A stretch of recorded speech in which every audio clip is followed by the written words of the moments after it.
Je voulais passer à un point que j'ai annoncé au début et que nous devons tenir parce que l'heure avance. Oui.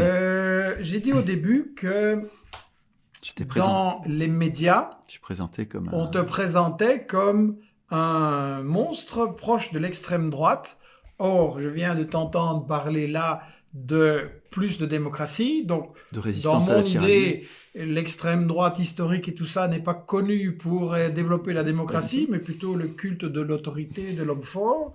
On a, quand on lit dans les médias, tous les jours, ils répètent la même chose, que tu es proche de l'extrême droite, un ami de Soral, etc. Or, tout ce que j'entends, ça me semble le contraire. Comment expliquer qu'on t'accuse de tout ça ? Je crois qu'il suffit de m'écouter pour savoir que ce que je suis en train de penser, c'est un outil de résistance à la tyrannie, à toutes les tyrannies, le fascisme aussi, mais pas seulement le fascisme, toutes les formes de tyrannie. Un peuple devenu constituant ne laisse plus de place aux tyrans. Les tyrans ont besoin de notre acceptation pour nous tyranniser.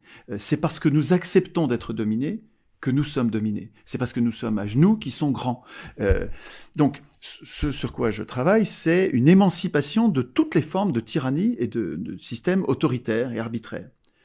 Donc, c'est évidemment une extravagance de m'associer, de me rendre secrètement complice de partisans de systèmes autoritaires. Il suffit de m'écouter pour penser que c'est une extravagance. Mais, à mon avis, et c'est comme ça que je l'explique, ça va être très difficile pour les représentants d'argumenter contre le référendum d'initiative populaire en toute matière écrit par nous-mêmes. Ça va être très difficile d'argumenter contre la démocratie. Pour les voleurs de pouvoir, là, prendre le sujet de fond, face à face, prendre le problème de front, ça va être très difficile d'argumenter. Alors, il y a un message qui est fort. Il est trop fort. Alors il faut s'en prendre au messager. Donc il faut discréditer le messager. On va étudier toute sa vie dans les moindres détails.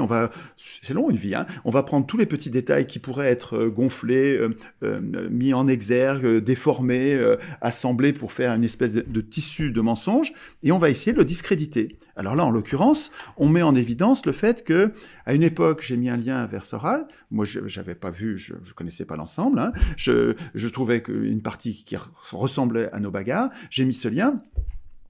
Et puis, mais c'est tout. J'ai mis un lien parmi des dizaines de milliers de liens. J'ai plein de liens sur mon site au fur et à mesure. Je ne connaissais pas très bien. Et je connaissais pas bien Soral.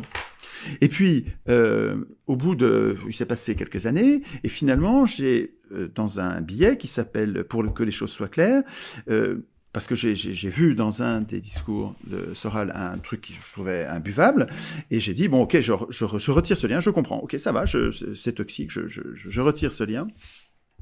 J'ai regretté d'ailleurs d'avoir retiré ce lien parce que ça correspond pas à ce que je veux faire. C'est-à-dire que je cherche à construire un monde commun, et pour construire un monde commun, je dois considérer tous les êtres humains comme dignes politiquement. Et s'il y a quelqu'un qui a des idées totalement contraires à ce que je veux faire, et là c'est bien le cas. Il s'agit soyons clairs, mettons les pieds dans le plat. Des idées totalement contraires. Personnellement, j'ai écrit un bouquin sur ce bonhomme, et effectivement, quand on lit très bien ces textes, il défend Hitler, il défend les SS, il défend Mussolini. Oui, j'ai pas entendu tout ça. Il parle pour un pouvoir fort. Il y a des citations très précises que je cite dans mon livre. Et le bouquin est remarquable. Le travail que tu fais, c'est de travail politique qui n'est pas ce que font les gens d'habitude. Les gens disent, lui, il est d'extrême droite, et on est prié de plus en parler. Mais tu vois comme ça. Enfin. Quand on me traite, moi, d'extrême droite, c'est bien que l'étiquetage est foireux, l'étiquetage n'est pas fiable. On met des étiquettes pour refuser de débattre sur le fond. Exactement. Alors que toi, quand tu fais le bouquin, tu documentes chacune de tes affirmations, et ça devrait normalement être suivi d'un débat. Parce qu'il faut que la personne puisse se défendre. C'est bien d'instruire le procès, mais après ça, il faut que les gens puissent se défendre. C'est ce que je lui ai proposé, d'ailleurs. Mais tout à fait. Il n'a pas voulu. Donc, voilà. Mais ça, c'est de la politique. Accuser quelqu'un d'extrême droite, comme le font les éditorialistes, qui disent de moi que je suis d'extrême droite, qui est une extravagance, sans me permettre de... Ils me téléphonent pas avant. Ils me salissent sur les journaux sans m'en parler. Et j'ai pas le droit de me défendre. Mais ça, c'est pas du journalisme. Mais pourquoi ils font ça ? Mais parce qu'ils peuvent pas s'en prendre au message. Je pense que... Tu veux dire qu'ils ne veulent pas la démocratie, qu'ils veulent garder un système de privilégiés, évidemment. Et donc, qu'ils sont pas capables, qu'on cherche et qui sont pas capables d'argumenter contre le référendum d'initiative citoyenne en toute matière, écrit par nous-mêmes, écrit par nous-mêmes, c'est décisif, parce que si c'est eux qui l'écrivent, ils vont vous dire qu'ils sont d'accord. Hein. Vous allez voir, ils ont déjà commencé à dire oui, c'est intéressant, on va le faire, on va l'écrire, mais pas en toutes conditions, pas en toutes circonstances. Ouais, c'est ça. Ils vont vous faire un faux. Donc,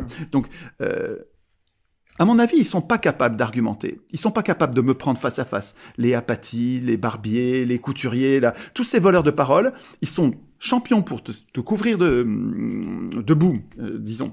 Ils sont champions pour te couvrir de boue. Quand t'es pas là, il y en a 2 qui me tiennent et 3 qui cognent, mais ils sont incapables de me prendre face à face. Dans une controverse sur le fond. Et donc, ce qu'ils font, c'est de la calomnie, quoi. Oui, bon, ça, tu dois pas m'expliquer parce que je suis dans le même club et il y a une chose que je constate et sur laquelle les gens doivent réfléchir.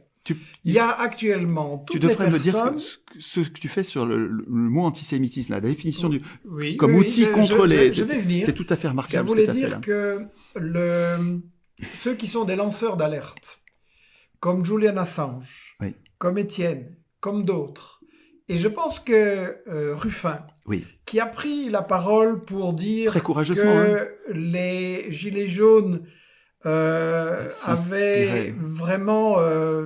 comment dire, que Étienne avait un mérite qu'il fallait reconnaître d'avoir stimulé ce débat et développé ce mouvement pour la revendication et l'émancipation. Je pense qu'il est le prochain sur la liste et que s'il ne s'aligne pas, on va aussi sortir des choses. Et je voudrais attirer l'attention de ceux qui nous lisent. Quand des torrents de boue et de calomnie, pour employer des mots polis, se déversent comme ça sur un lanceur d'alerte, demandez-vous toujours, mais est-ce que j'ai entendu vraiment la personne accusée? Exactement. Est-ce qu'on m'a donné ces thèses à lire? Est-ce que ceux qui le critiquent accepteraient un débat avec lui ou est-ce qu'ils en ont peur? Et demandez-vous pourquoi, par exemple, Assange, on est en train de l'assassiner tout simplement dans cette ambassade à Londres. Qui est comme une prison. Donc, je crois qu'il faut bien réfléchir. Il y a toute une stratégie que j'ai effectivement analysée dans un texte que les lecteurs d'Investigation ont vu récemment. Il faudra mettre le lien sur l'antisémitisme. Voilà, on va le donner. J'explique comment fonctionne la stratégie de diabolisation de calomnie de tous les lanceurs d'alerte. Alors, un point qui a été utilisé aussi contre toi, bienvenue au club, c'est que tu serais antisémite. En 2 mots. Je suis évidemment pas antisémite, il suffit de m'écouter. Je suis contre le racisme, contre l'antisémitisme, qui sont des fléaux.